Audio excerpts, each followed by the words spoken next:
બહુ મથે માનવી તેદી વીઘો માંડ પવાય. આ રઘુવીર રીજે રાજડા તેદી નવખંડ લીલો થાય. પણ આ નવખંડ લીલો થાય એને ટાણા ગયા. તું ટાણે આવી ને તો અમે બાપ તારા ઓવારણા લઈ, તારા પોખણા કરીએ, તારા ઓખણા કરીએ, તારા આવવાના અમે વધામણા કરીએ.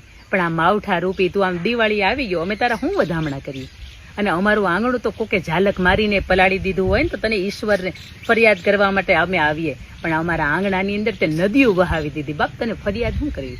આ જગતનો તાત, આ ખેડૂત, એને કેટલાય માથે હજી કરજ બાકી છે, કેટલી લોનું ચૂકવવાની બાકી છે, એને કેટલી દીકરીઓના પ્રસંગ ઉકેલવાના બાકી છે, કેટલાય દીકરાને ભણાવવાના બાકી છે, કેટલાય મા બાપના ખાટલા આંગણે પડ્યા છે, અને કેટલાય હજી બેન દીકરીના મામેરા કરવાના બાકી છે. અને એની અંદર એને મનની અંદર એમ હતું કે 2, 5, 25, 50,000 કે લાખ 5 લાખની આ મોલાત થાય.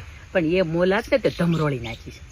આ ઈશ્વર તને શું ફરિયાદ કરવી? આ ફરિયાદ જેવું તે કાંઈ બાકી નથી રાખ્યું. અને ખેડૂતની વ્યથા નથી કહ્યા જેવી કે